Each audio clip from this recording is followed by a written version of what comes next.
Hi, and welcome to another episode of Wine and Wisdom.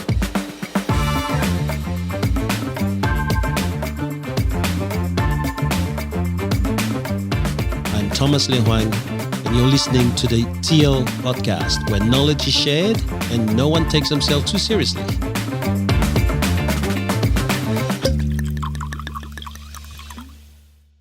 Hi guys. That was how's everyone? good. Just small round of applause for Thomas. That was the best you've done, mate. That was Good job. That was smooth operating. I'm serious.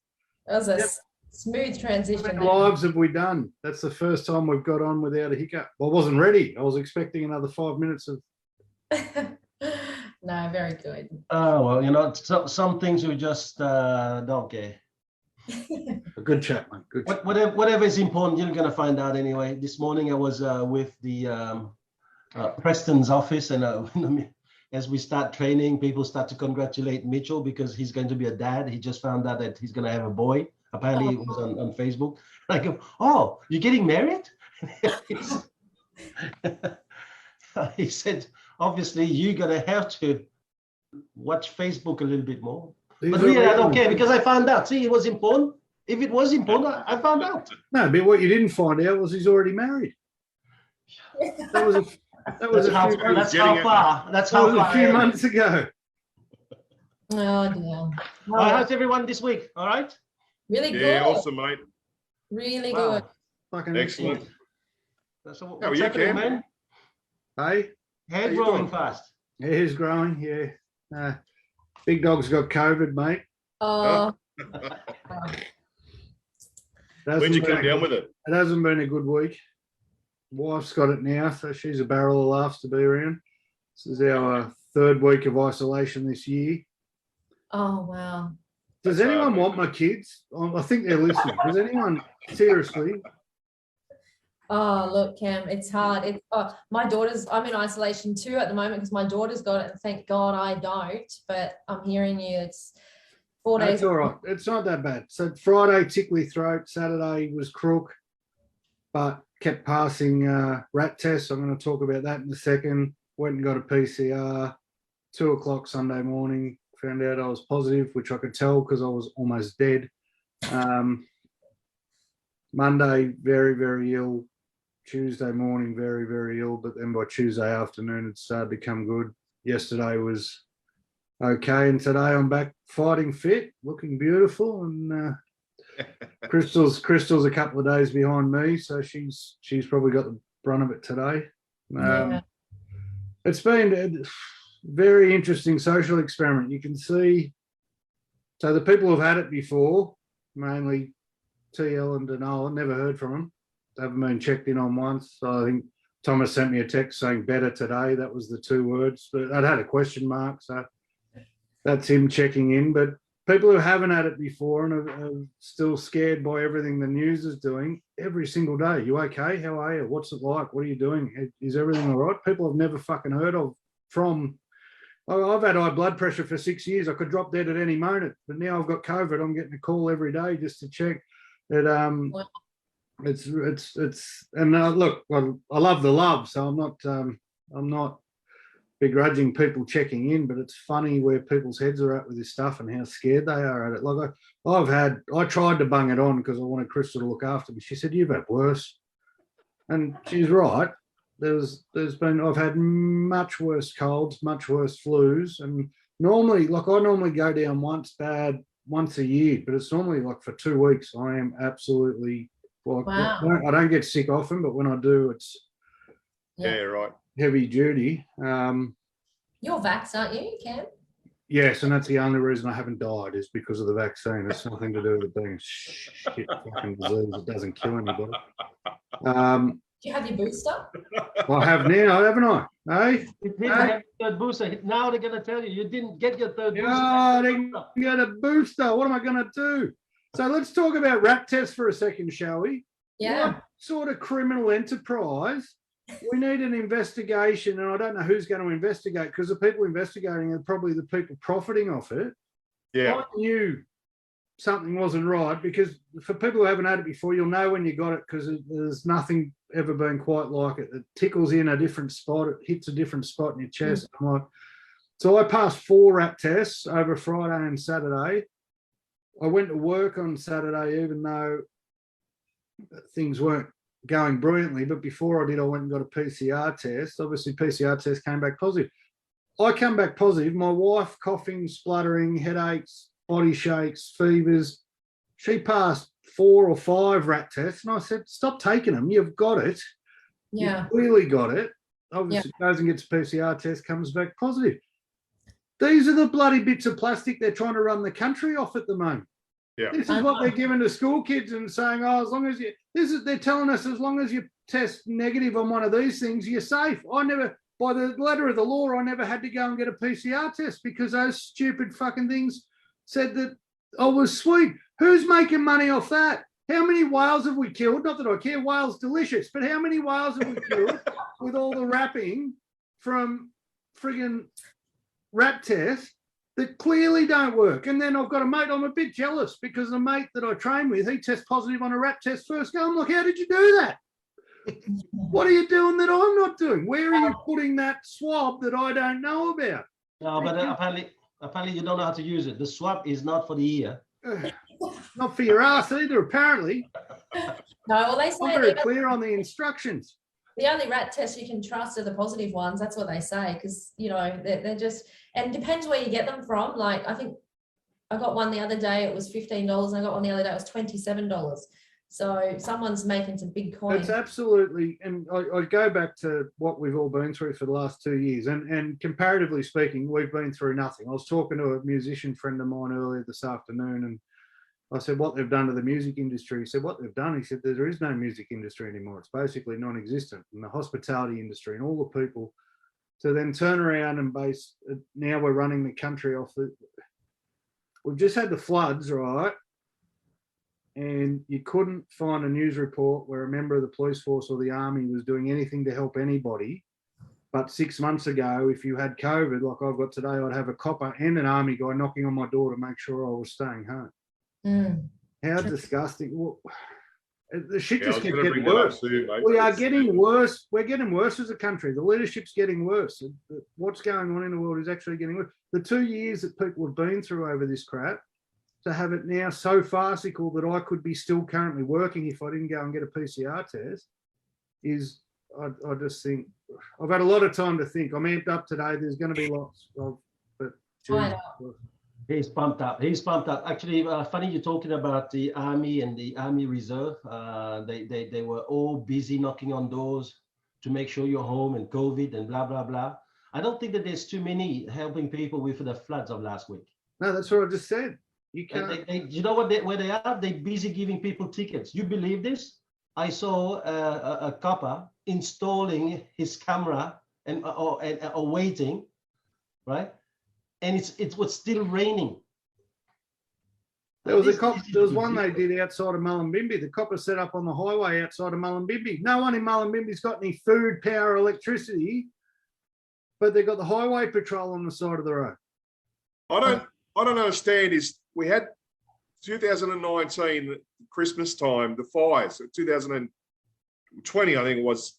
And we had the fires, and it went from like the Victorian border all the way through almost to the Queensland border, had a fire front. And there was this big uproar about the lack of speed in which the armed services come in to help, whether it was the Army, Navy, Air Force, whatever it was. There was this big uproar about them. And then government was like, well, okay, we're going to implement things to happen.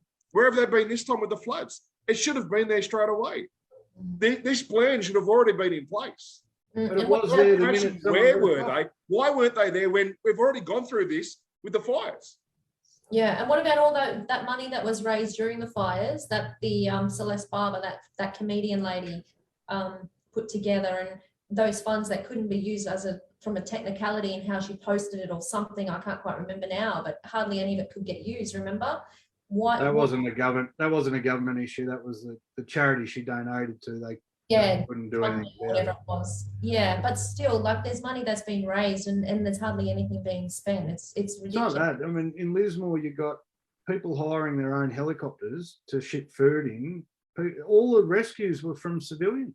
Yeah, that's right. And I go back to, and it's not, I mean, we've got to make sure we appropriate the blame where it needs to sit, and that's the government. I mean, I've heard people attacking the armed forces and the police force, but they're told what to do, right? Or told Exactly right, mate. Exactly so right. it's not the army's fault they're not in there helping.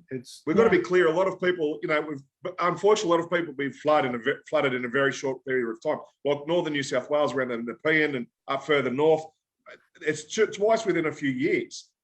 The government can't change catchment areas and so forth, and they can do whatever they can to have runoff move as quickly as possible. The amount of rain we've had, they can't do anything about that. But the speed in which they can get the services out there, and it is the government's fault, hands down, to get people help. It was like a week and a half before you see the army packing food on the crates to get out to farms that are isolated. It's just ridiculous. But if you had a positive COVID test 6 months ago, 2 days later, they're knocking on your door. Yeah. And now, 2 days later, they're knocking on your door. And now, because of the war, they're talking about increasing numbers in the army up to like I think 80,000. Because there's an election coming up and there's a war happening overseas, so they want these, let's feel safe sort of stories. Now the problem is, at least the good thing is that this last week we had no COVID in Australia. Right? It's all in carry-on, mate. It's everywhere in carry-on. No, because you know what happened? They're trying to deflect now. They're bloody clever. I've had too much time on my hands. But all of a sudden today, so yesterday was probably the peak of the vitriol towards government. Morrison went to Lismore and had to duck for cover because the protesters were out to get him. So today, what's the headline today? COVID cases to double in New South Wales over the next week. Fucking it is. It's across the Sydney Morning Herald. So the minute that they work out ScoMo's buggered up again, we're back to COVID. Now mate, I reckon there's a new strain that's coming. Yeah, there's a new variant. Well, they say it's already here, Chris. It's BA2, they call it, which is a variant of the Omicron. That's Batman. That's the Batman movie.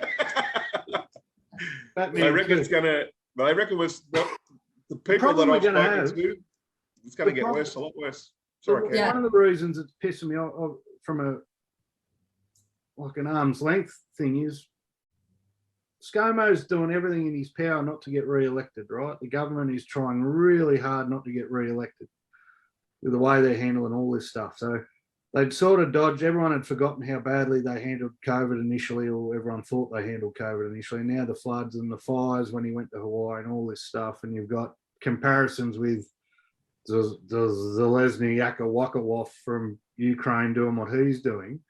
But we don't have an alternative government, so I'm scared. Oh, that's what I was going to say. I'm so scared about what happens in May because spot on. The bystanders are probably going to get in by bystanding, which Chris, you should love because it's your modus. Thanks, mate. You'll get voted in because all the other arseholes have dug themselves a hole. But what do we do?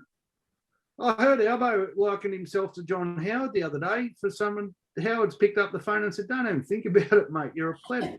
What do we? The ramification. I mean, first and foremost, the ramifications for the people in Lismore and Mullumbimby and Brisbane and all that are far greater than anything else. But the ramifications politically, we're going to feel in May and then for the rest of the next term because this is still too fresh. We're still far to talk about. Anyway, another big news this week, obviously, is still the ongoing war. To me, there's a few interesting things. I'm not talking about who's doing what because really, as I said many times already, we don't have enough information. But definitely, you can see how we all around the world we do talk a lot, but when it comes to doing something, there's not much doing, right? Nothing happening. You're looking at NATO trying to get all of these weapons into Ukraine, and now that Russia is moving, no one's even moving to help them. There's people like being pushed around and just used like as guinea pig. Now, some of the questions I've been asking people is, what if it happens here? And who's going to be then moving? I mean, is this kind of society about society of talk and no action? Yeah, I think for a long time, it was very easy from the talk because the threat of World War III, as much as they talk it up whenever they feel like it, was never a real possibility really in their minds. But Well, generally, it's worst good. case scenarios always happen. That's why they're worst case scenario. That's why you can dream them into life. I mean, However, we are not implicated in the war because if you look at the Bowser, it's gone up 30%. Oh, Yep. yeah, which is very interesting, seeing we don't import any Russian oil, eh? So we don't import any Russian oil, but where our petrol prices are going up through the roof. It's ridiculous. But the Poland's countries that in do, trouble. Poland wants to give them jets and they're not allowed. Yeah, but hold on. Poland wants to give them very old jets that can hardly fly, and they want in exchange brand new F-16 from America. Didn't you I don't see know. the? Didn't you I don't see know the- whether you take that kind of deal. Like, I'm gonna give you my little bicycle that I used when I was 9 years old, but I want the brand new Ferrari. Have you seen Top Gun? The MiGs that Poland's trying to give Ukraine were the planes out of Top Gun, mate. So they can fly. Don't worry about that. Don't you remember the Russians? Yeah, but they were flying 30 years ago, mate. You can be my wing. God. gotta get Tom Cruise over there, show him. All right. I've got another blow up in me about the floods. Yeah. Is that all right? Yeah, sure. We got a house on the market that's on the lake in Berkeley Bar. And before the floods, obviously, we put a Facebook post up showing the house, and it's a drone shot because when there aren't floods, it's a beautiful shot over the lake. The amount of people in the last week who have somehow forgotten that they're human beings and human beings own that house and have jumped on Facebook to have a good laugh about, oh, now it's got water views, and oh, does it come with floaties, and oh, it doesn't look like that anymore. What the fuck do you think you are doing, people? Someone owns that house. Someone owns all the houses around that. You jump on trying to get Facebook likes and come up with the best joke about how someone's potentially losing everything. The stupid thing is about that house, it hasn't flooded. There's no water in it. It's great. The owners are great. But to every dickhead who has jumped on there and thought, oh, I know what I'll do. I'll crack a joke and I'll even tag my mates in it so they can see and they can clap and go, oh, you're a moron. You've probably never owned a house. You probably never will. You need to remember where you come from. Yeah, that's a pretty low act. Mate, heaps of it. I had to get started. It must have been a paid ad. I had to get Charlotte to turn the ad off because everyone... Should have kept it going, man. And then we would have kept all those names and put it on the list. And I wrote under there. I didn't attack anybody. I just said, seems people have forgotten that human beings own this house. Cam, they take any opportunity. We've got a similar thing happening at the moment with a property for sale, and everybody's saying, oh, ridiculous, you people know how to price, this is ridiculous, it's a shitty house on a big block. Like, little do they know it's in the health precinct and, you know, zone for high density, whatever. It's under contract at full price. And of course, we can't really say that, but I cannot wait till I can get on there and go in, you know, all those who thought you knew better. Yeah, this is taken. I mean, I hate it too, because if you've got nothing better to do, just ignore the ad or ignore the property. Yeah, exactly. Don't get on there and say it's shit. But in a time where, like, at the time those comments are coming in, there's a mass evacuation. One of our staff got evacuated. He lives nearby there. What are we doing? Right? Everyone hiding behind their security of their social media accounts. People forget that's not just bricks, mate. Someone owns it. Yeah. Exactly. Someone lives there. Keyboard warriors, they can't be helped. Oh, just disgusting. Absolutely disgusting. I think a lot of people forget not only their house is flooded, but for those houses to be repaired and living in those areas, even wading through those waters to get out is a huge health risk. Because septic tanks overflow, sewer systems intertwine with the flood waters. It becomes diseased waters. People get sick very quickly. It's a terrible time. It's just as bad as a fire. It's just the same people that are making those comments would be dead set jumping on Scott Morrison's page and abusing him for not doing anything for the people of Lisbon. Yeah, probably right. Just looking for any reason to cause trouble. But that's the moronic part of it. Like I really can't understate how stupid you are if you're one of those people. And you're so right, Chris. Like last year when we had it up here, you know, within 24 hours, the paint literally peels off the walls and becomes giant football-sized bubbles. And within 48 hours, it's just pure mold, you know, and it is. You walk in there, you can't breathe. It's hideous. And for what those people are going through, even though, like Cam's saying, these people actually haven't lost anything, but for the people who are seeing that, that's just a kick in the guts even more, you know. It's terrible. And even with what we experienced last year here with the threat of a possible another flood here just recently with all that rain, the amount of anxiety and people, like even my dad, like he had his car packed up, medications in everything because he lost everything last year, everything down to having his hubs locked in on his four-wheel drive ready to escape again because it was sort of touch and go. But it's the anxiety that it's just such a recent memory, you know. People are, it's a really, that's why I feel so much for those people. You know what, it's un-Australian too to be kicking someone when they're down. It's not the Australian way. We get in and help each other. We don't kick each other. So to be doing shit like that on your Facebook page and making smart ass comments, seriously? Yeah. Put your bloody gumboots on and go and help people clean up after the bloody storm, not being an arsehole and contributor to You just can't shit. underestimate how low a human they are, mate. It's the lowest form of life. True, mate, true.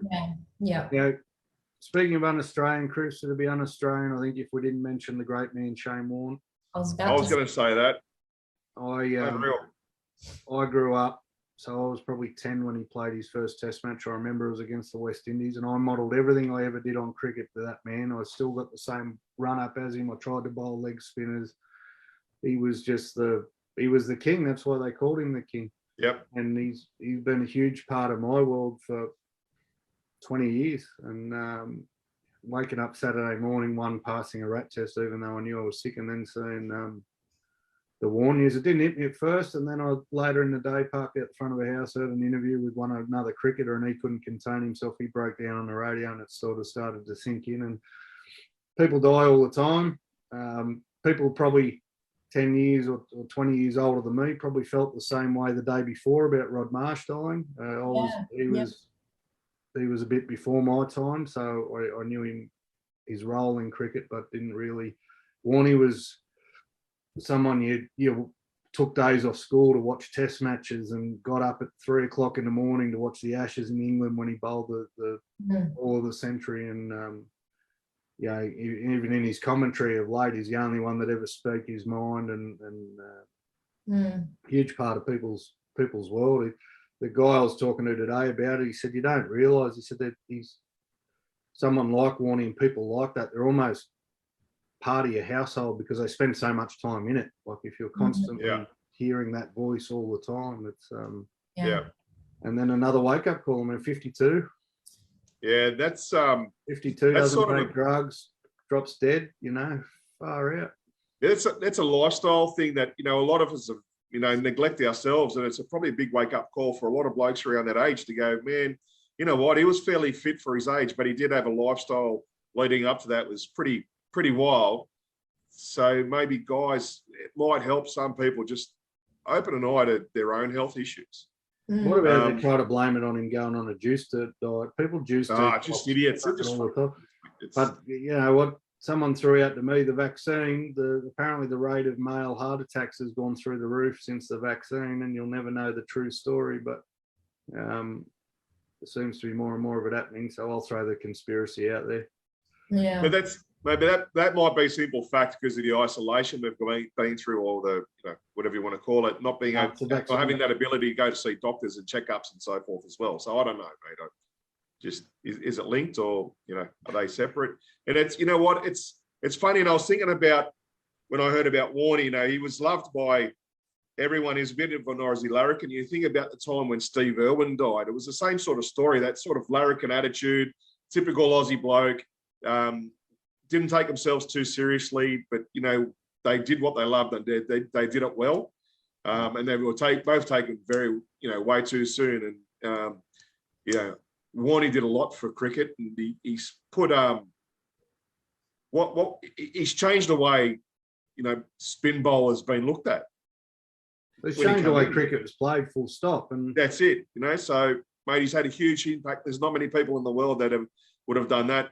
And he's someone that, again, like Steve Irwin, was loved in a lot of other countries and not just Australia. I mean, the Indians and the English loved him, absolutely loved him. He's almost like a Bob Hawke when you think about it. The larrikin, the having a beer with the civilians in the stand, and hitching a ride home from the footy. I think one day with a random person, Bob Hawke. Did you guys remember that? Hearing about that? He'd just get in a car with a random stranger and get a lift home from the footy, and he was Prime Minister. So it's just, but I think that's what we relate to them so much because we've all a little bit of a larrikin ourselves, and it's It's such a shame. You So see, sad. it'd be easy to, like, he's not Nelson Mandela, right? And people go, oh, he's a sports person who cares, but why? But it just shows what a massive part sport is in every culture, right? Yeah. Regardless, laughter goes a long way to healing people, but sport is a way a lot of us deal with life, and it brings people and countries and teams and cultures together. So it go, and then you start to, there's probably a question posed whether footballers always whinge about getting called role models, right? Because every time they get in trouble, they go, we're not a role model, stop looking at us as role models. But how many people was Shane Warne a role model for? Sport has that effect on people. So I don't think you can underestimate the leadership or the mentorship values of someone like that just because he was a sports person as well. So. Yeah. I think a lot of people associate with more so with those sort of people like Warnie and people like that, because they are the people that you grew up around. Where the Nelson Mandelas and the others, they're not the people that you're used to hanging around, but people like Shane Warne are the people we hang up around, the people we have a beer with, and so forth. And that familiarity is where you get that strong bond connection with people, I think. So very hard to be one individual to change an entire sport and the way it's played. And a lot of people credit him with saving Test cricket because it was in a lot of trouble before he came on the scene. And you can count them on sort of one hand, probably the individuals that have been able to change a sport. I hate Billy Slater, but Billy Slater changed the way that fullbacks play in rugby league forever. And he'll be remembered for that. Cameron Smith changed the way that hookers played forever. Tiger Woods changed the way golf went, He's definitely, he's up there, Warnie. Rest in peace, mate. Absolutely. All right, wine. Well, I think our wine's ordering your mind. Cam. Hey? All thanks to you this week. Well, you all got the same one, so good on you. I'm stuck with lockdown fucking 3.0. 3.0. Actually, the bottom of the barrel. Like, what wine did you buy this week? I can't leave the house. So I'm pretty sure someone gave me this at Christmas as a present. It's a 2019 Reserve Stone Valley Shiraz. Never heard of it. Rates of 3.5 on Vivino. Don't care. Don't even like red wine. Thanks for coming. You've lost your taste anyway, haven't you, Cam? I don't know what strain I've got, mate, but I'm eating like a bloody horse and I can taste all of it. So it's Stop eating grass then. Oh yeah. You guys have got the Mount Adam. So we all received the same bottle from Cam. So what can you tell us about this wine, Cam? Why did you pick this one and send us? Because we had it 3 weeks. I had it 3 weeks ago on the podcast. Yeah. It's a Mount Adam Chardonnay, 18. 18. So it's got a bit of age on it. I hadn't heard of it before, and so when I bought it, was quite surprised. It was only about $40 and rated very highly, and then actually drinking it was beautiful. So I didn't do what I wanted to do, which is buy as a bottle of Passion Pop. I actually bought you a wine you might enjoy, and it's a Chardonnay, Lou, so a bit of education for you. Thanks very much. All You've taught me well with the Chardonnay. Cheers, mate. Thank you. Cheers, guys. Here's the warning. Hope you choke on it. Oh, it's not bad. It's not bad. Good. So, All right. What's this week, Lou? What's the subject? this week our subject, we're going to talk about what are they not teaching at school that they should be. I think it's a pretty hot topic. Well, it has been in this household and certainly the people that I've spoken to this week. Lots of different opinions, and I'm sure you guys have got plenty as well. But I mean, look, I think there's things that are very valid that they are teaching at school these days, definitely a lot different to when I was at school. For example, like with the technical colleges and stuff like that, but there's still a lot of, there's basic things, but then there's more sort of important things that aren't being taught at all. So, you know, I think, yeah, I'm looking forward to see what you guys are thinking as well. Cam, not good by the look of that, or is that the wine? I wish I'd lost my taste. Just hold your nose while you drink it. That is horrible. That is terrible. Maybe you lost your taste. Hey? Maybe you have lost the taste. Oh, mate. That is good. I've lost something. Yeah, no, that's the Mount Adam's good. I rate it. That's why. Lovely. Thomas is upset because he didn't get his card. Oh. All right, so come on. What's on the subject? What should they be teaching? Well, I did a bit of a ring around, so I've got a bit of a list, but the overwhelming, we'll talk about the boring stuff first, and then I've got some that might be a bit more controversial later, but the overwhelming majority, which was number one on my list, which I picked anyway, was financial literacy. There's no education in schools still, from what I can gather. It is hard too, as someone pointed out to me. I haven't been to school for a long, long time. My kids are at an age where, 6 and 10, and the 14-year-old wouldn't tell you what was going on at school anyway. But so there's probably stuff on this list that is getting taught now. I don't know, but financial literacy was overwhelming the most popular vote. Very similar on my end too, Cam. I had exactly the same. Everyone believes that we should come out of school knowing what to do with money, because they spend the whole time preparing us to go to work to make money, but no one tells you what to do with it. And depending on who you listen to, it's part of the government conspiracy to keep everyone poor and under control. And even the Barefoot Investor talks about how the Dolomite account's just an indoctrination into banking in the Barefoot Investor and all that sort of stuff. I think there's going to be stuff we bring up too, and the easy argument, especially from a teaching point of view or the government, is, oh, that's the parents' responsibility. What we've got to remember with a lot of this stuff is where the kids are coming from. So my list is more based on kids that don't have a chance to know any better from home.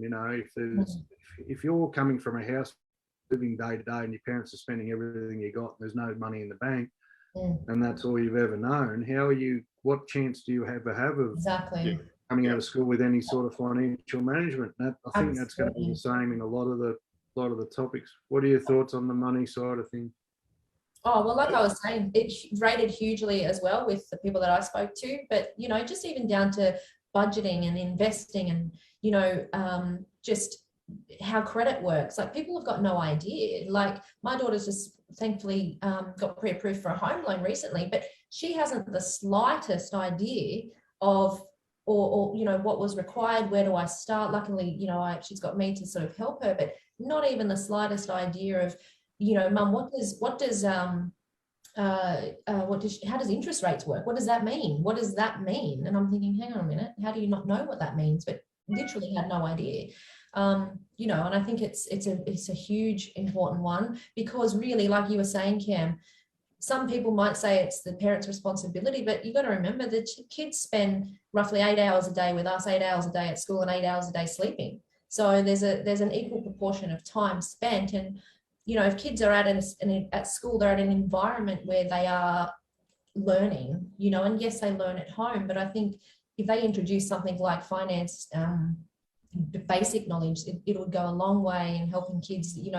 We set them up for a good education. What for? So they can go out there and earn the money to do the things that they want to do. But then, like you said, they go, well, what do we do with it? Where do we start? And most of the time they start by wasting it because they've got absolutely no idea. The minute I could get a credit card, I did. It was $1,000, and I walked into Westfield Tuggerah and walked out without $1,000. And I thought, oh, well, that doesn't cost me anything. And 12 years later, when I got a letter in the mail saying you go in court tomorrow if you haven't paid this off, 12 years I didn't pay off that $1,000 credit card. Yeah. Because I think, like Cam was saying before, about we've got to put this into context while we're saying what they aren't teaching at schools. Unfortunately, the governments have dictated on what to teach, and that's the education board, or the government, for want of another word. And then when you say 8 hours, Lou, they said kids spend more time with the family than they do at school. And they're in the classes only, of the 6-7 hours they are at school, probably about 5 of those are in classes themselves. And we're setting the kids up to go to university, and it's the system that we're setting them up. They've got to learn these ABCs to get their degree, to get into law and whatever. There are so many different topics we can talk about. Definitely finance is one of them. I left school with a terrible knowledge of finance, but I was lucky to have parents that taught me the basics, and I still needed to learn a lot after that. I think as parents, and Cam, you said it before, the unfortunate thing is that there's a lot of kids coming from a base where the parents don't have any idea on how to help those children. Yeah. So we're asking what should they be teaching in school? That's So one of the things I come up with after finance was the ability to think creatively, and not think as like systemized as they're taught at school, because they're taught at school. You're taught to remember. Yeah.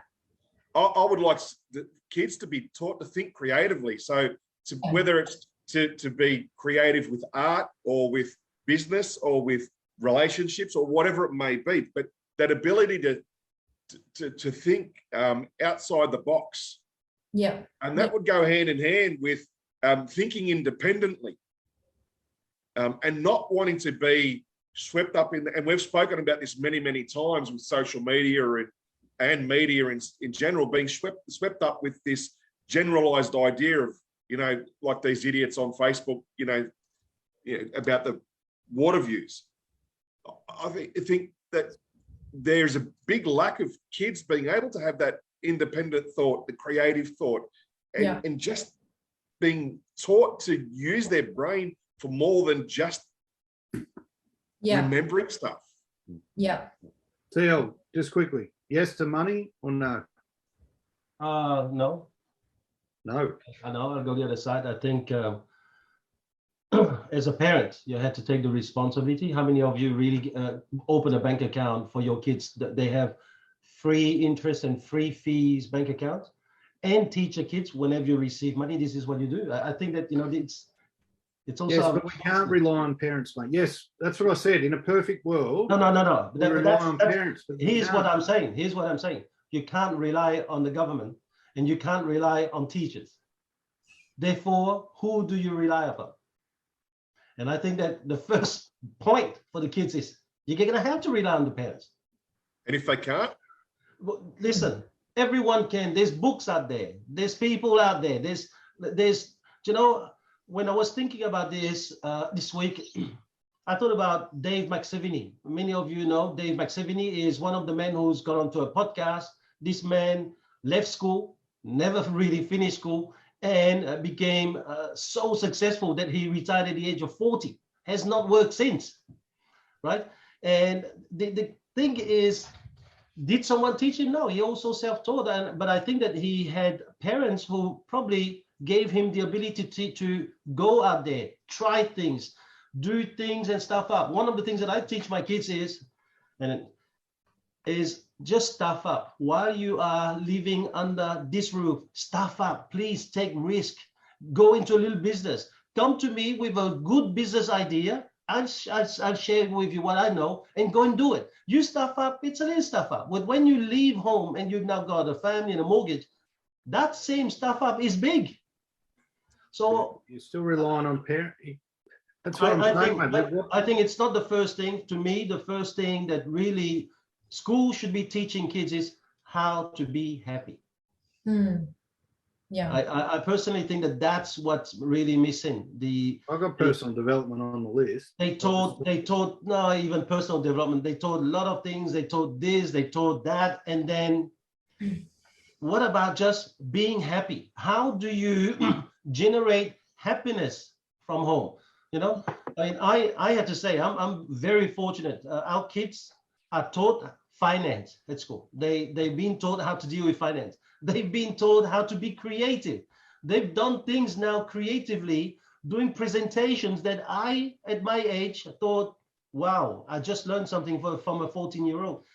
So yes, I'm saying that we're lucky. We managed to find the right school for them, a school that really provides them to have so much. And a school that is thinking already for 14-year-olds. They're actually now going to go to a camp for 4 weeks without any parents, for 4 weeks fending for themselves and learning about leadership. And these are the stuff. So you have to search.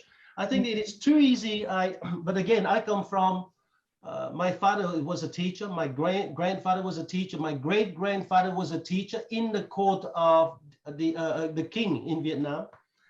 And so we know about the value of not learning, but the value of discovering. Fine, mate, it's fine, but you're wrong. Right? You can't you said you're very lucky, and your kids are very lucky, and we all, I hope, on here take that responsibility as a parent to prepare our kids for life, but too many don't. So I think what we're talking about is what things could schools teach to help the majority that don't have parents. Mate, I've known parents who have taken money off their kids. If their kid happens to score $20 somewhere, it goes straight to the parents' pocket so they can buy a packet of smokes, mate. That's the stuff that happens. So what hope does that give? But it's not, then it's not the system. No, I'm not saying the system's wrong. It's system. saying what could they be, should they be teaching at school that they aren't? I think money is vitally important because you can't do anything without it. Right? Yes, be happy. No. That's fine. Be happy is a great concept for everyone. No. It doesn't matter if they teach it and the kids go home to parents who are throwing money left, right, and center, buying little stuff. Sorry, man. The kids, at the end of the day, they still under the tutelage of their parents. They still need to know what to do with this first paycheck when they get it, mate. No, they see the monkey see what you do.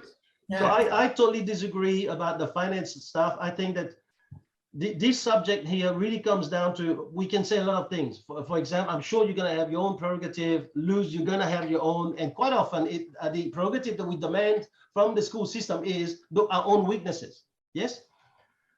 Really? What about responsibility? Which school teach kids about taking personal responsibility? Yeah. Because then they will stop making fun of people's,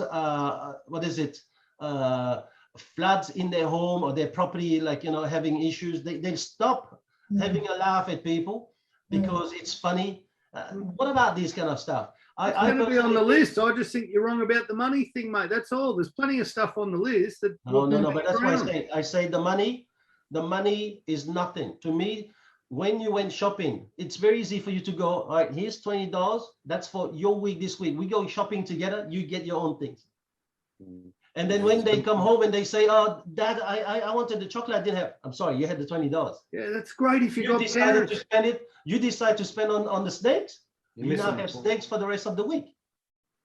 You're missing okay, the point. so what about, let's look at this. What's the Australian dream? Yeah, well, what do they say?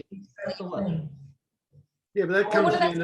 I put that in financial literacy too. The whole buy a house, pay it off, do all that. That's education that's been inbred. That's been dealt. Even if you've got parents who are trying to do the right thing, I believe that's bad advice that's being taught. So where are people, buy a house, pay your mortgage off? It's horrible. Part of what I was about to say though, why do we send our kids to school is to get an education so they can go out there and get a great job, earn money. And the first thing most people want to do is, and it's the most important thing, and it's the Australian dream, they want to buy a home, and yet they get to the leaving school part and they really have no education unless they've had lucky, or they've been lucky to have parents who have experienced it and done it. But I had no clue. Neither of my parents have bought a, well, they did and got divorced, but but I had no one to learn from in terms of how does it start? How do you even start that process? What does it look like? What does it feel like? And I think that's a big thing that's missing as well, because most kids, even kids, you ask kids these days. I asked my son and he said, I just want to get a good job, Mum, buy a house and be happy. Okay, well, that was my answer in a nutshell, just with what he said in those few words, But where do we even begin to teach that? And I think... Look, I think that Cameron's going to say, Chris, you're sitting on the fence again. While it's important, mate, you agree with me. While it's important, shut up, let me finish. While it's important to be teaching kids, I think it is important to be teaching kids the importance of money, or how to use it, or the system. Going to what Thomas is saying also, kids are too busy watching what we do rather than to listen to what we say. So that's got to be backed up by the parents as well. And it can't be in every case, mate. But but it can't. No, but what I'm saying to you, it's a double-edged sword. I don't buy your cop out. Okay. What I'm saying to you, mate, it's a double-edged sword. If a child is fortunate enough to have a school teaching and finance and the parents that are backing that up, there are good possibilities that the kid's going to proceed with a fantastic. 100%. What about the 80% that don't have that? But there are going to be those, unfortunately, a bit left behind. But that's going to be with everything. That's going to be with everything we talk about today. My list is based on the Central Coast, right? We can only sort of look at where we live. And the biggest problems on the Central Coast are poverty, essentially, drugs, and some other stuff that I'll go into later. But so my list isn't based on what parents should be doing, because of course No, that's what we're parents talking. should be doing. That's No. what we're talking about. Why aren't Parents- they teaching? what Yes, they because should? parents aren't, right? There's kids living in Gosford fucking car park. But no, because but parents aren't doing it. this is what I say. We want the government to do this. We want the teachers to do what they should. But it's okay. Don't deal with the parents. How are you going to what they change the should. parents' Let's face? leave them there on the side. Come on, man. How are We you need going to have change some- the parents? I have no problem with discussion, but discussion should have some kind of intelligence. Oh, man. We can't send the kids to school and say, you should do this. Because I also Oh, we know- can go like this and go, sorry, your parent's been a drug addict the whole life, but she's going to have to sort you out. Yep, done. But Cam, Still we teach you how can't to then deal have a with money. podcast about, I don't know how many Money. podcasts go and say teachers shouldn't be giving parental advice. Mm. If we're going to put it back on the parents now, the teacher It's not says, I can't parental help. advice. This is, you can set So a we're talking- you can set a curriculum around financial management. That's not advice. That's not subjective. It's No, completely wait, objective. hold on, It's hold black on, and man. white. You're short-sighted. Curriculums are decided by the government as they look around the trends around the world. They look at where the world is going. They know already. They're making. They know the same way they don't know how to deal with COVID, I guess, but they know roughly what's the new jobs coming up in about 20 years and what's the jobs that are going to be lost. And what and they know it's a way. The jobs, like at one stage all the tradies were gone. Now they're on the way back, and then it's gonna go gone again. It's a way, and so they have to set that. I mean, you look at some of these countries. You look at a country like Singapore, for example. They year 7 do maths better than our year 9. They so push about certain things. Why? Because they look at, all right, if we want to have our country to be positioned here, this is the direction we have to push. So they have these kind of curriculum to draw them. And you can only have so many hours in a week. So you have to decide. In Australia, we have a curriculum that is very based on health, mental health, physical health, and then therefore what we want. So I think that there's a lot towards happiness, but there's still nothing about how to think our way through happiness. It's about how to do things to get happiness. So it's outside world. So there's so much on sport. You look in Singapore or in some of these countries in Asia or even in Europe, Saturday, they're going to another school to study something else. We put our kids through a sports day. I'll use your own argument against you, mate. How are you going to teach kids to be happy at school when they're going home to a shit fight? Well, Yeah, well, you can't do it. So You can't. your argument, So that parent's got no right to ask for something they don't do themselves.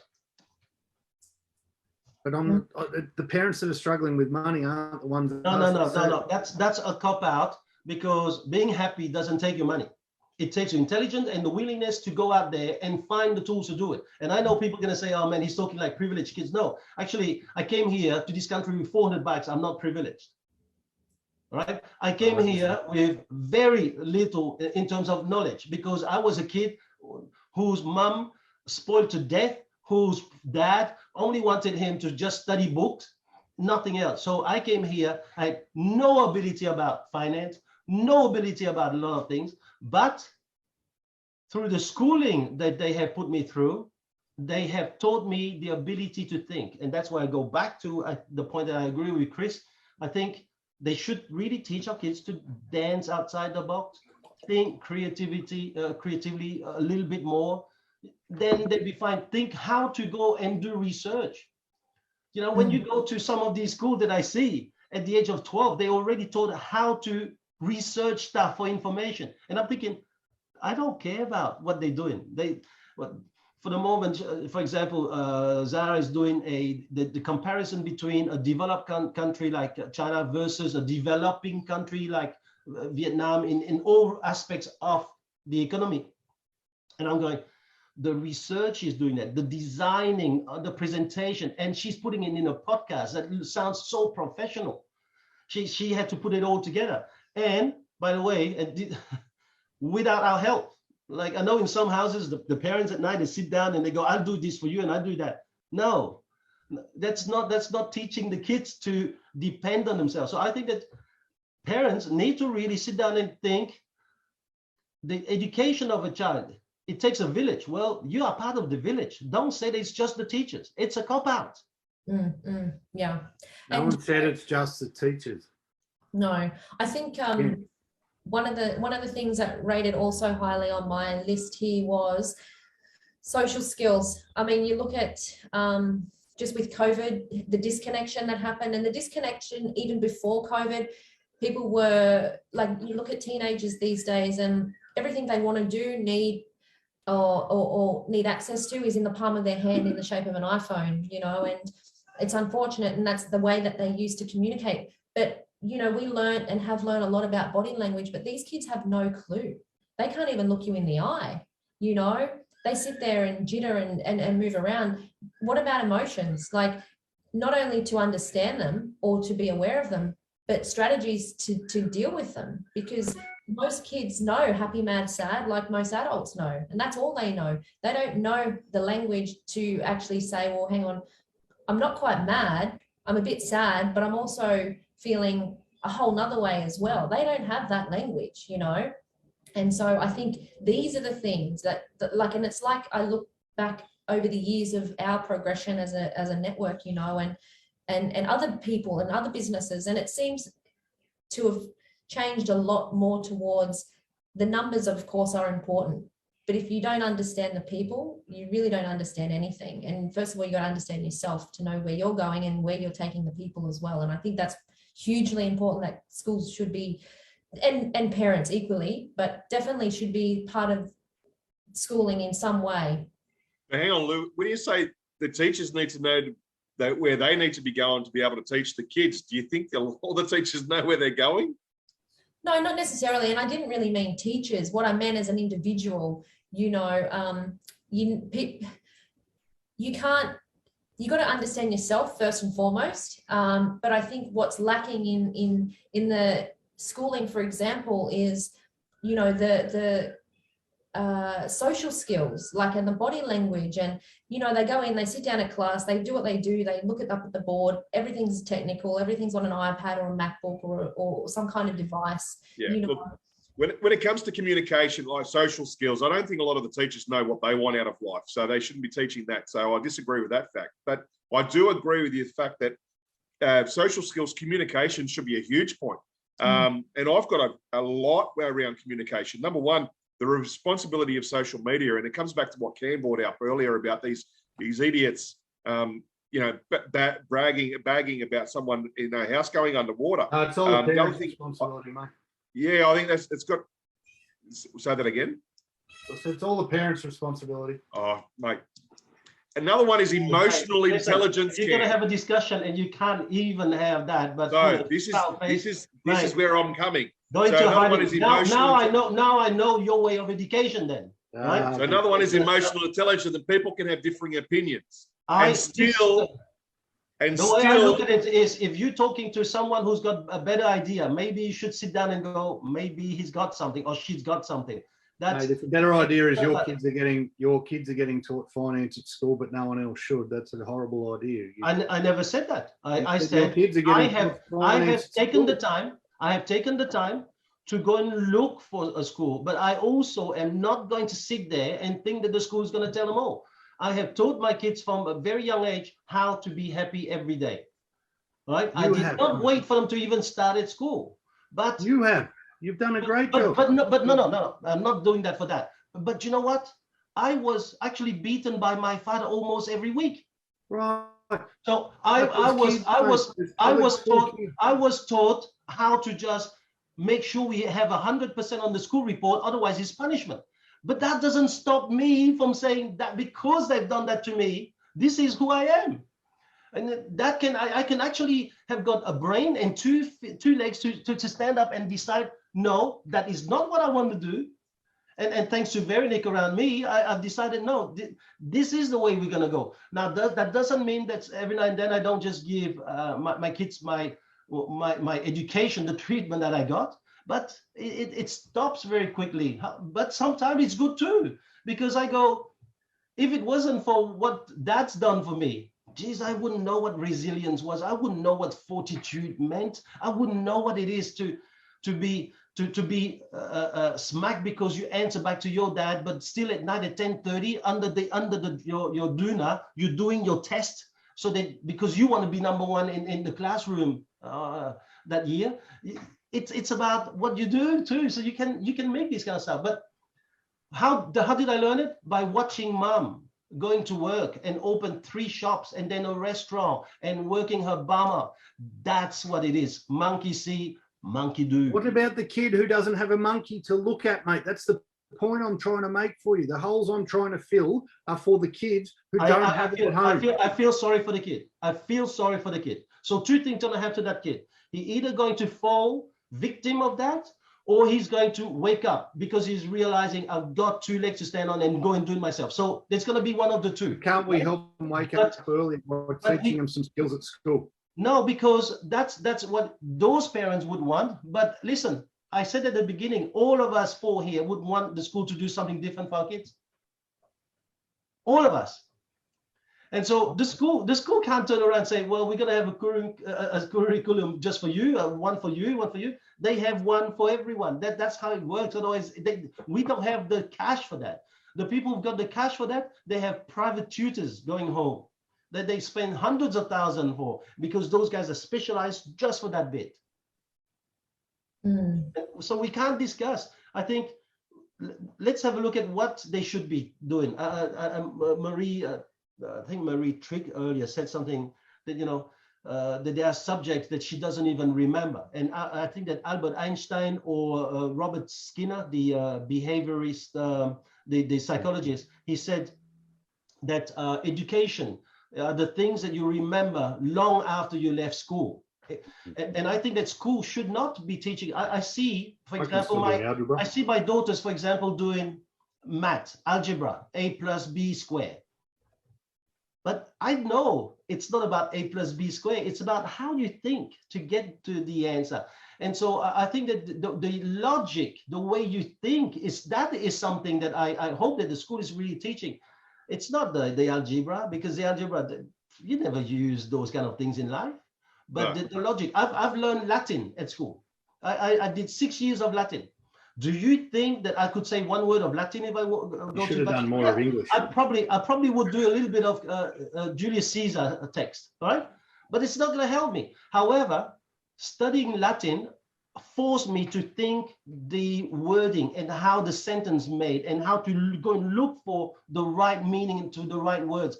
So I think that school actually is doing a bloody good job in that respect. You look at the Aussie kids, many of our Aussie kids are actually hunted afterwards to go somewhere else. Somehow the schooling in Australia seems to breed very, very good creativity in our children. Because the Americans, for example, or companies that are hunting children, they go to Europe for the intelligence, in terms of math stuff, in terms of putting 2 and 2 together. But they actually come to Australia to take people who sit there and go, do you know what? Forget the notepad. Do you know what? I think I'm going to come up with something that's going to be look like an iPad. And then the American get them. And then they go, now you sit down, that idea you have, demonstrate. And then afterwards they put their label on it. And our kids, they are very creative. That's the one thing I have to say.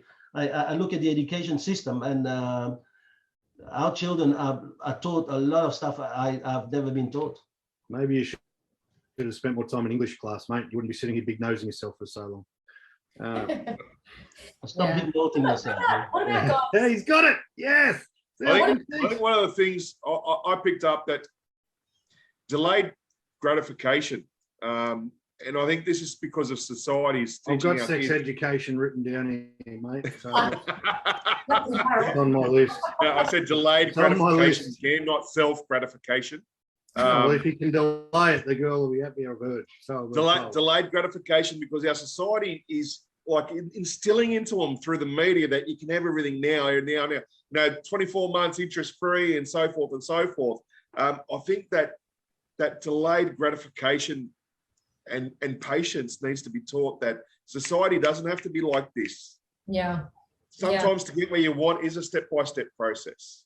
Yeah. And also, just on that, Chris, exactly what you're saying there, it also should be taught that you don't always have to respond, and you don't always have to respond now. I think that's the other thing. Like Rubbish. And we do it as and we do it as adults as well. We get a text message, we get a phone call, we get an email, and we're expected to respond. And we do get judged on our response times and all of that. But you know what?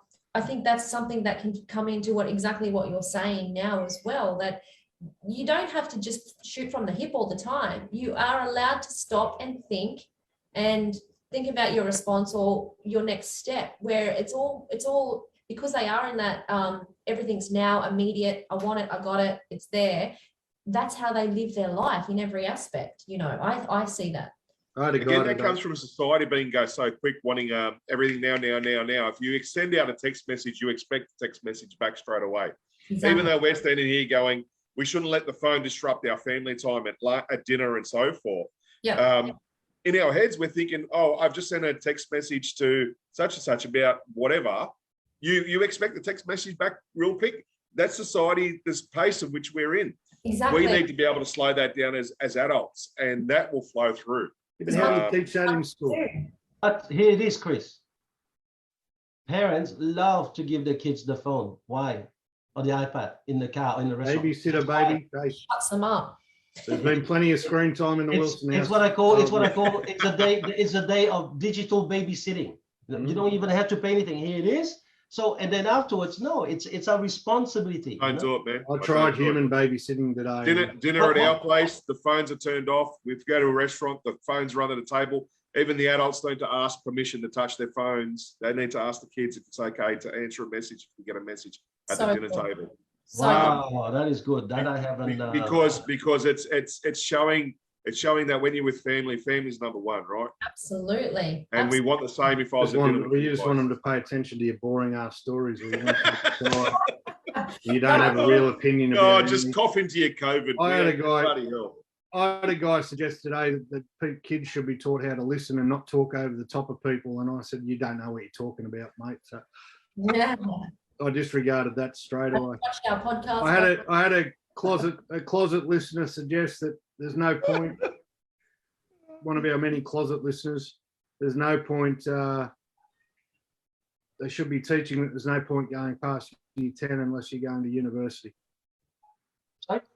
No point going past year 10 unless you plan on going to university. He feels that there's too many kids filling up year 11 and 12 just because, instead of getting a trade or going. He used the example of someone he knows who was offered a real estate traineeship.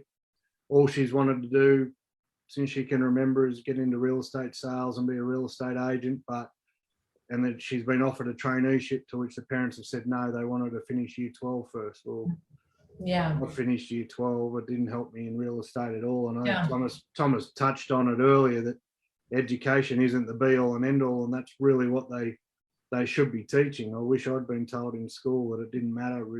It hasn't mattered a pinch of shit what score I got in my HSC. Absolutely.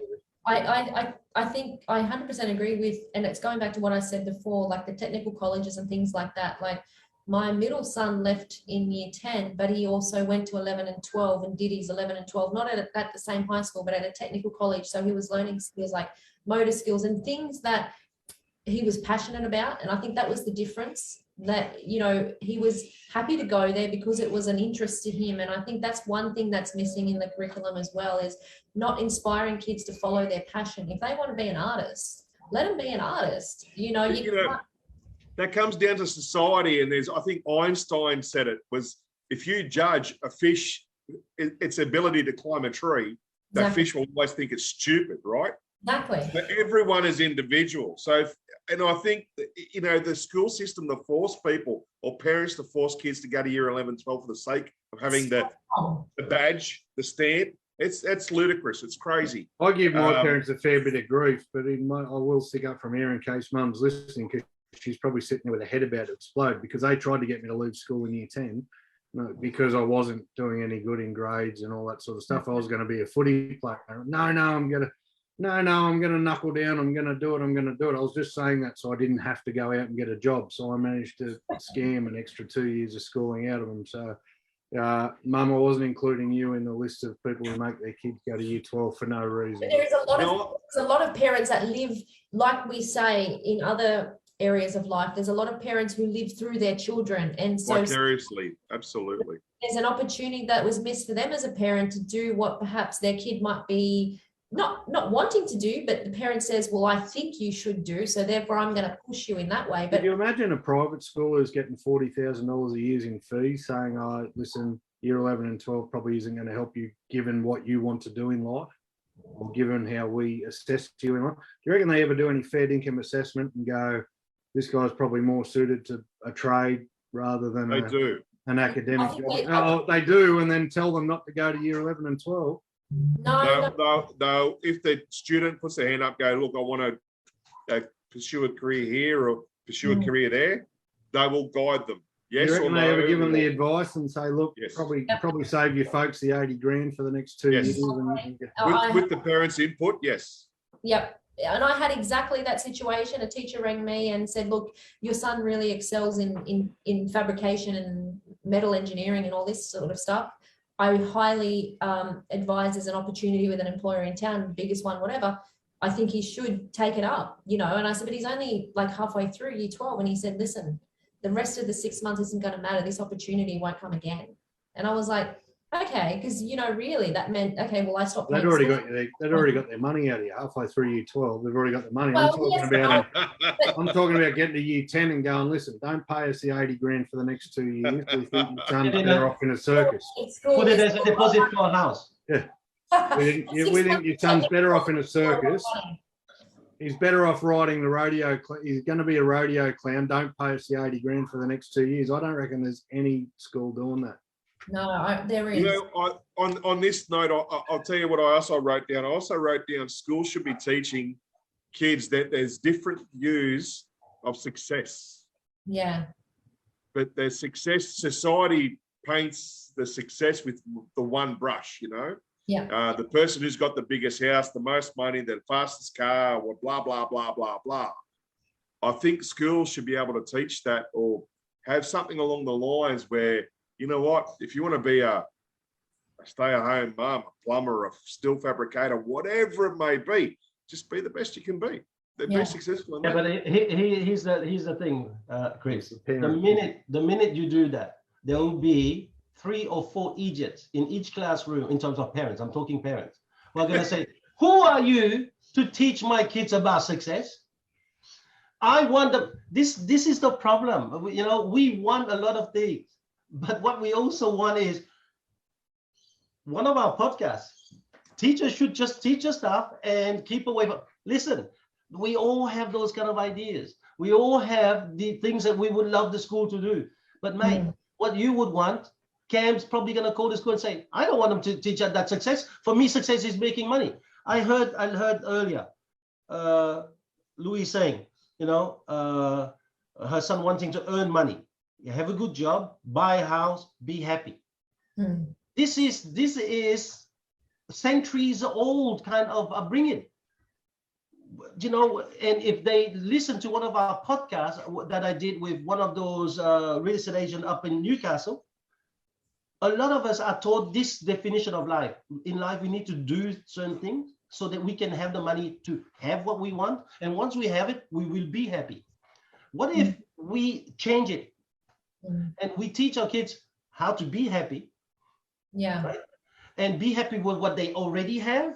Yeah. And not be determined what they have. And now go out there and find a dream and just give it all and do that dream, follow that dream. That takes that real estate. And that guy hasn't finished school. But I can tell you, the way he's thinking is out of this world. I actually still remember that line from him. And that tells you, you don't just learn from school, you learn from everywhere. You sit down with that one guy, he give you that one line and you go, yes, I got it. Yeah, 100%. I think that's exactly the point that I was going to say, Thomas, as well. I think it was the thing that I read from Elon Musk, which inspired this whole topic that we were talking about. We started the conversation and he said, I didn't go to Harvard, but the people that work for me did. Don't confuse education with success. And I think exactly that. You guys know, I've said it multiple times. I left halfway through year 9, you know, and so education for me, I learned more about life outside of school than in school. And thankfully, the stuff that I learned has got me to where I am, because really not much I can recall from school anyway. But, you know, I think that's important. Education is not what you learn between 9 and 3, Monday to Friday. Education is everything we do and everything we see and everything we hang around and everything we read and listen. Every education is all around us. So for me, education is very simple. School is where you learn some of the virtues. Home is where you get tested on those virtues. Yeah. Right? So you can study this, that, and that, and then when you come home, we can discuss the way that you discuss about those subjects. It tells me whether your school is doing the job. And it takes parents. I have what is it, Charlotte? I had to change her 3 times. I changed school because I realized no, you're not doing it. You're not shaping my daughters to a certain way. I mean, I've been writing in a book lately that school determine our kids' destiny, and parents actually choose which school they go to. Therefore, parents have got a big hand in the destiny of their children. Yeah. They ought to choose it properly. Now, if the parent does not take that responsibility, doesn't matter what school ought to teach, because when the school teaches the kid that they say that we shouldn't be drinking and we should do this, and at school they talk us about, you know, respecting the people who are gay and all that, and the father is totally against, he's going to go, what the hell have you been learning? Come over here, I'll give you one, and then he'd go to the school. That's why the school environment these days is not the school environment of our days. My days, man, I got beaten so badly many times because I used to travel between Vietnam and Laos. So I had to study 2 languages, and I used to forget the language by the time I got there. And by the age of 5, they used to take a ruler and hit me on the fingers or on my butt. But I was smart enough. They taught me to wear 2 pants, because if I wore 2 pants, they could hit me as much as they wanted. I didn't feel a thing. So thanks to their beating, I learned the street smart to just protect myself. I think that's to me more important. And we need but to unfortunately, stop. Thomas, that's So gone what you're now. saying is we should go back that to now national it's gone. teams. That ability for the school to dish out that punishment is gone now, mate. Yeah. For all the bleeding hearts.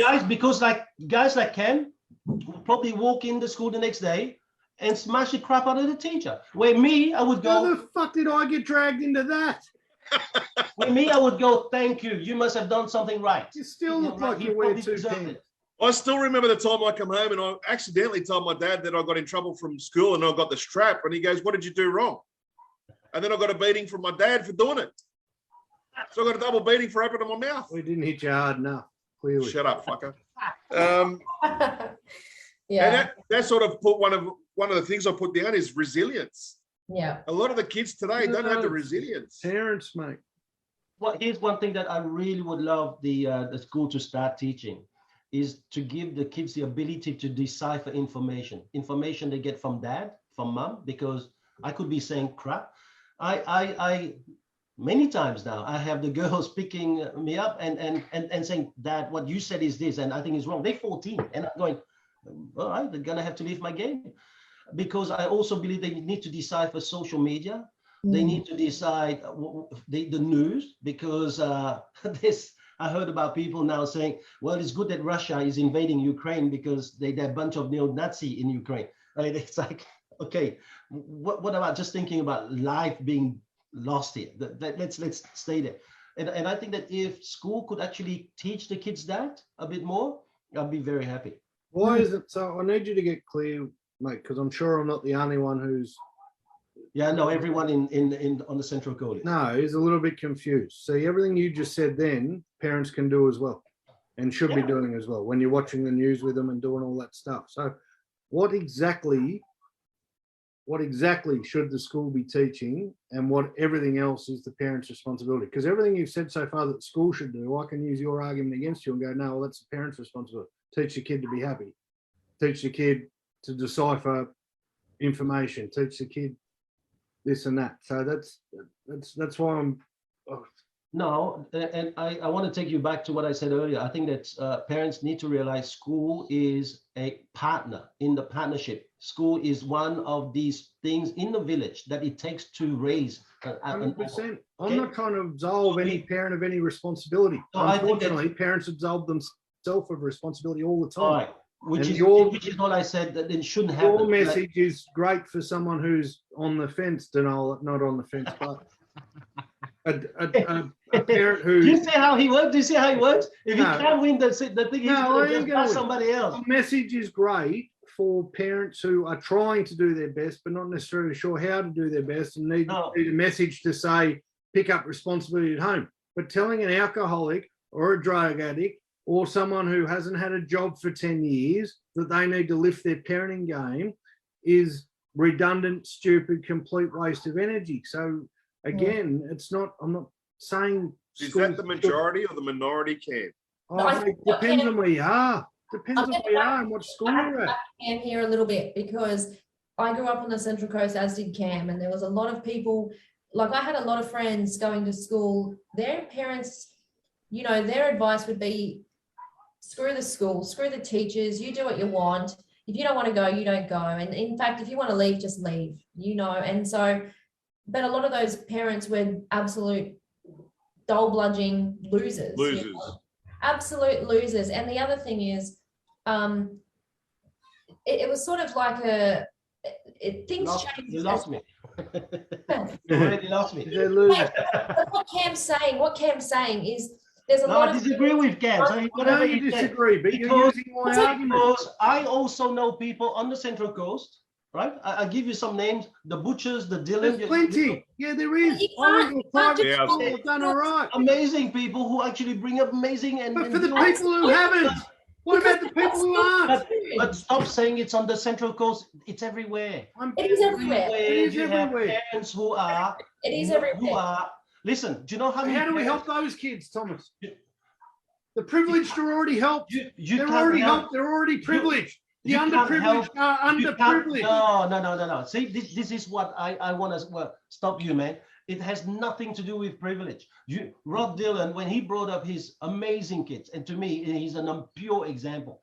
Mate, he's not privileged. His wife had to look after Bobby Joe 24/7, and when he's finished work, he has to go. You look at Troy, how he looks after his kids. I mean, it's just amazing. Privilege can be a parent who cares. A parent who cares is a privilege. Now you change the definition. No, I'm not. I can tell you now, man. If I ask 10 people about the definition of privileged kids, they probably won't say that. All right. So these people here, they do the best. They do their best, and they get it. They go, I am part of this. The school will teach my kids certain things, and I have to be the one testing these values. If the values are not tested right, I will change the kids' school, because then they go to a place where they learn some stuff, and through the teaching and through the learning, they get all of that. Like Alexander, for example, one day he was doing some corps, had to do some drill in the sun, and the sergeant asked the whole group, who has not cleaned their belt buckle this week? And Alexander is the only one putting his hand up, because he comes from a home where we don't lie, we don't tell stories. So the sergeant led everyone off and made sure that Alexander got an extra 2 hours of drill in the sun. The kid almost vomited. He went home, he said, Dad, I will never listen to you again. We sat down, we had a talk. So he had his lesson. Now we have the test at home. So he's telling me the story. I said, kid, you need to understand this. And so I told him the story of that guy that threw himself on the bombs on the first day in recruit in the army. And I said, all your friends now, they're going to all go home and think for the rest of their life, or for as long as they can remember, Alexander is the only guy you can count on. Alexander is the only guy that will face up to whatever is true. Kid, you need to be happy about it. And better. Your sergeant knows now, if he needs someone he can rely on, it's you. And you know what's the best? Because you haven't lied to your brain. That's how parents should help what's happened at school. Not who the hell has done that to you, and how did they do that? And you vomited. Let me go and talk to the guy, and if he's not happy, I just whack him. That is wrong way of. What about the kids? But that's Cam's way. No, it's not. But what about the kids? What about the kids that? What about the Bash you, mate. I'm trying to help the kids that are struggling. Hey, Cam, All right. do you know what, Chris? Actually, Louise is loving it. She's going, he's off me this week, Cam. He's getting Thomas. He's on Thomas. No, but seriously. Violence is a side effect of COVID, apparently. No. I have Will to never get picked on again because I'm on doesn't the say side a of the word. because I have to say, like, I understand fully what you're saying, Thomas, but I fully understand what Cam's saying, because what I understand is, what about the kid that turns up to school 4 days in a row wearing the same thing and hasn't been able to change their clothes because their parents don't give a shit enough to wash them? What about the kid that turns up with no lunch every single day? I feel for But hang on. Feel for him and give him some tools. I feel for the kid. I feel for the kid. Give them the tools. So what should the school do? Here's the thing. The school can say, kid, you go home and you wash your own clothes. Or kids, I'm going to tell the Department of Health Services, and then they're in trouble with the parents.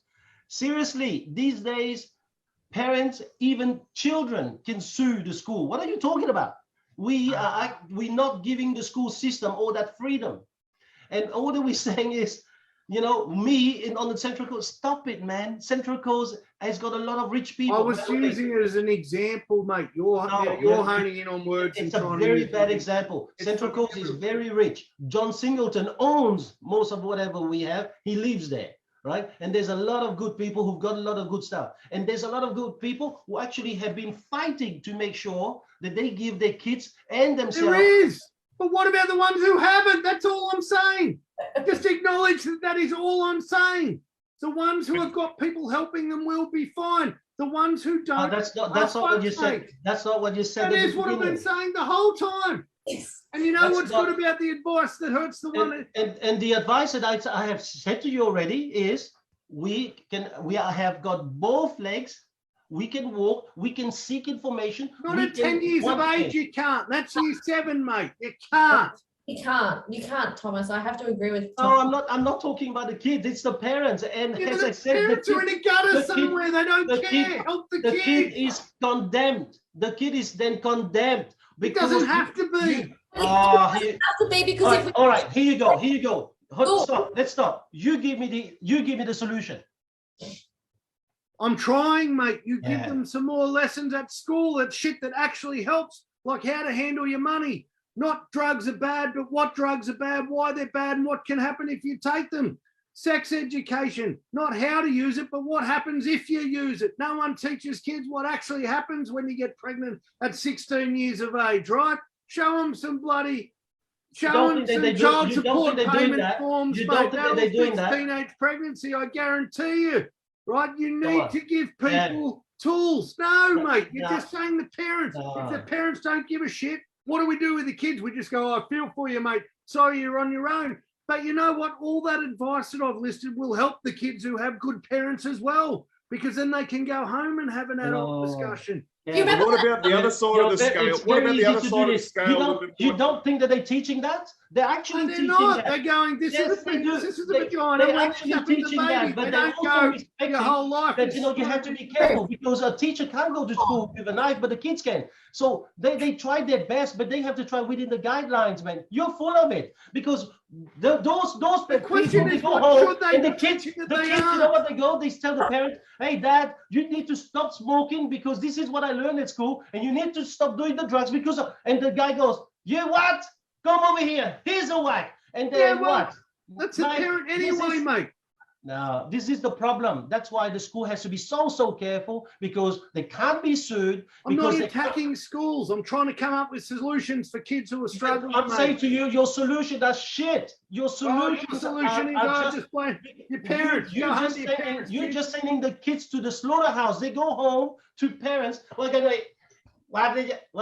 you say? No, mate. So let's do nothing. Let's do nothing. Your solution is to do nothing. Nonsense in this house, mate. You're gonna be Your solution is to do nothing. It doesn't work. To both of you, on both sides of the scale, it happens. Whether they're from a disadvantaged or an advantaged family, they can at disadvantage or advantage their children. It doesn't matter. You've got little Johnny who didn't get picked for the bloody band or whatever it was. The teachers are in the parents are in the teacher's face, and on the other side, you've got the parents that don't give a rat's ass. Literally. And we can only do the best we can do with the education system we've got, right? And And We've got up with ways we might be able to improve the education system. No one has bagged the school here. But Thomas's answer of do nothing, it's all on your parents is ridiculous, right? Of course we can improve what's already there. Oh, We that's can't. not what We can't. That's not what you've been saying for this That's class. what I'm saying. Listen, You're mate, saying I know. put them in a I private know school. you can change. I know you Warwick can in change high the angle. school. I know you can Right. change the angle, but you can't change the angle with me. not I am changing not the angle, Louise. mate. You can't go that direction with me. Play back You the tried tape. it. It didn't work, man. It doesn't work. Cam, you Play can back do the whatever you tape. want and change stories with Louise. Play back she's the nice. tape. My But I'm telling you message now, hasn't you're changed. wrong. You want to pass the buck. No, I want to help the kids. Yeah, that's right. And if you can't help my kids, I'm gonna blame you. Not That's my the thing. kids. I They'll know be you. fine. Can you tell how fine my kids will be? They will be fine. There's no anger issues in my household whatsoever. I'm just trying to help the kids that might need the help, mate. Yeah. Do you I remember? think here's a very good thing though. We're having a bit of a banter, but today I was training a team, and something really happened that I didn't really like is that every single time that there was a bit of tough role play, the entire team would banter, which is what we try and do here in this podcast and have a bit of fun. But as I said in one of our seminar, every time you do banter, you're actually putting the person down. And if you do a banter at the wrong time, which is when they're about to go out of their comfort zone and change, which is like when the kid comes home and he's now trying to really express, hey, dad, at school, this is what, and we go, man, don't you worry about, we do that kind of banter, we actually remove power from the kid. Yeah. So I think that as a parent, that is something. There's these days, there's a lot of things. We're talking about kids that are dying around the world. We're talking about, seriously, we have kids around here, in this country, who are actually not getting 100%. We know that. But the system is such that you can't take the kids off the parents that easy. You can't just go and say, Mr. So-and-so, here's the ticket, here's the fine for not doing the right thing by your kids. You can't do that kind of stuff. So trying to look for a solution when the system tells you, don't approach, don't even change him, don't even give the kid a solution because you're not his dad. His dad is a drunk who loves violence and loves banter. Leave it to him. And you can't even tell him, because if you tell him, you're going to be sued. And so the system has got its hand like this. It's trying its best, but the kid goes back home and he tries to come up with something. And before the dad turns around, what? Mate, someone tells me something I don't like, mate. I'm very simple, mate. First, I give them the best of this, and then we start talking. What do you think the kid's now learning? Yeah. That's what I mean. School is where you learn the virtues. Home is where parents should help them test their virtues. I agree, but that doesn't going around in circles. There's nothing wrong with your message, mate. That's exactly what should happen. Unfortunately, it doesn't. So we need a solution for the times it doesn't. Not all the time. But Cam, I ask you, is that the minority or the majority, do you think? I reckon probably 50. Well, No, I 80, can't, 20. no. It is, Chris, how it is, mate. And on different levels, on all sorts of different levels, right? I know. I don't know. I'm not pissed, everywhere. right? But this education stuff, I love it because I'm into education stuff. Yeah. We must be the ripple in the pond. We can't change everyone, but Cam, you should be the change in your environment. I get that. We're not talking about me, though. Chris, you should be the change in your group. And then when someone in your group has been changed by the ripple that you have given, they will now become the ripple in their pond. That's how you change slowly. And does it mean that you can change? Listen, if we can really change, there wouldn't be any evil now. But the world is riddled with evil versus good. That's going to be the battle for the rest of our days. Okay? So the only thing that we can do is not to proclaim that we can change an entire system, but really, let's start changing where we are. And if where we are not changing, and we a certain way, well, it's not going to be the right ripple. Yeah, that was another one of my points that I had here, that that they're not really teaching because they, you know, they give homework and whatever else. But I think one of the other important things is to go out of their way of educating themselves outside of the education that they're receiving. I think that's a big thing as well. Like, you know, but are the teachers that are teaching that doing that? No, because that'll require a 4-day strike and a pay rise, mate. yeah, no, and I'm not saying that they don't, Chris. I'm talking in a broader term here, is people going out of their way to educate themselves other than what they're, you know, if it's a child at school, then what they're taught between 9 and 3. If they turn up at 9 and leave at 3 and forget about everything else, they're only learning what they're learning in that time. But I think we need to encourage people to educate themselves out of what they already know, or what they've been taught, or what they've seen, you know, because I think what you're speaking to though, Lou, is the parents. It's not to the children, because children need time to be children, right? But I'm also not talking just about children. I'm talking about adults. I'm talking about adults in general as well. Educating ourselves. Like if you know, if you're not reading something, watching something, or, you know, listening to something at the moment, really, what are you doing to expand your current knowledge? You know, there's no such thing as knowing it all. You know, Damn, yes, we understand there's families out there that the kids are always going to be telling a unprivileged. 10-year-old to do extras, mate. I didn't say the kids. I said the freaking adults. No, Yeah. I know, but you can't. And you can't expect the 10-year-old. I can't expect the bloody 16-year-old to do extras, but he is. But I understand what you're talking about. I understand what you're talking You about. don't know what my walk away was for, mate. It was because you mentioned the parents again. Jesus Christ.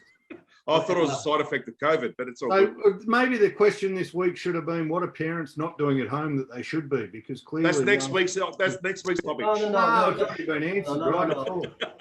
No, I think that every week in our podcast we have a subject, and we always have 2 that are either for, one's fence sitter, and one that is against. Okay, so we have this week the I'm 2 pretty sure me and you are Louis. and Chris is against, and I'm the fence sitter. That's all. So it just happened that the podcast is like No, this. you're not the fence sitter. You're on the wrong side of the fence. I just want to make sure. Chris has got the fence palings wedged firmly where they always are, mate. I just wanted to. I feel like Lou's on my team, maybe, even though she thinks. You notice I was just trying to No. make sure that I put some different label on Chris this week, right? You could have been just kind enough and let me do that. And listen, I think saw through it. It's all good. I think that we are talking about a subject that could really last for hours. Unfortunately, our podcast is just an hour and a half. We don't have that time. I don't think that the world will change. I think personally, you'll always have kids going home to drunk parents. I think that you'll always have kids going home to parents who will tell them that education, that sucks. Have a look. Your mom's gone to year 12. Have a look at what happened to her. You will have all these kind of bantering in the home. And you will always have people who are going to be blaming the system instead of just relying on them. Then you're going to have the other side of the coin, people who are saying, where they're going, it's one part, but I have to play my part. In between, you're going to have everything. So there's no right, no wrong. There is. I've got an anecdote for you. You can only do what you can do. No, because I feel for the parent who's been on drugs and drinking all his life and not knowing a way out, because that's the only thing he knows. And for me to sit there, I'm not even judging that parent, because he does not know any better. How could you know something when you don't know? Yeah. Okay. So the only thing that you can do is if I happen to meet with that kind of parent, I hope that I will have the courage to find a way to sit down with him and show him a better way, because I hope that I could be the ripple in his pond. I've just got an anecdote to speak to. You can't underestimate the role a teacher plays in a kid's life either, Teal. And big time. during the week was International Women's Day. I don't know. I slept through it. I'm seeing that important. And outside a woman, so you've done the right thing. But a Facebook post caught my eye from a girl I went to school with. We went to the same school, so I should remember the teacher's name, but had no idea. And it said, on this International Women's Day, I want to thank our assistant principal at my school, Mrs. Ferguson, for reminding us every day that we are strong and independent women and we can go our own way during life, and we never need to be told what to do. So and I don't even remember who Mrs. Ferguson was, right? So to say that it's all on the parent and the kid can't change anything anecdotally just from that girl has gone, well, she's the same age as me now, 40. So we finished high school in year 2000. And that was still her International Women's Day. That's her thing that's carried her through life, clearly. So we can change. Schooling can overcome, in some ways, what's going on at home potentially. And yes, the responsibility is on the parent and should be on the parent. Unfortunately, it isn't in a lot of those parents' views, and I still think there's something we can do about that, regardless of TL and I disagreeing. Those parents in jail. Can I ask? Well, those parents didn't have to go to jail, and that girl still remembered what that teacher did for her, right? So, can I ask, if we're going to finish up, the last bit of advice that we'd give a parent or a school to help our kids, what would it be? Lou, that one or two little short bits of advice, Lou. Or maybe you should let me go last. Yeah, okay. Yeah. Let's do that. Louis will go last. All right, I'll go first. Okay, it's a partnership, and if you really understand partnership, then you'll know we both have to dance. We'll both make mistakes. We'll both stuff up, and the key is it's okay for the school to stuff up as much as parents to stuff up. Done. Okay. I was going to close on my anecdote, so you ruined me. Advice is easy to give for the majority, but we need to remember the minority too. All right. For me, it'd be teach gratitude to your children and explain to them it's okay to fail, but it's important to get back up. Yeah, very good. And I think for me, relationships are the most important thing in life. And I think being able to, back what Cam was just saying, there's some people and relationships that you create in life that can carry you for the rest of your life. So it's very important to understand yourself and each other, and the responsibility as a teacher to do the best, but as a student to turn up and do their best. That's right. Thank you very much, guys. Go Manly, we'll kill the Panthers tonight. Let's go. Let's go. Come on, go Manly. Talk soon. All right. There you guys.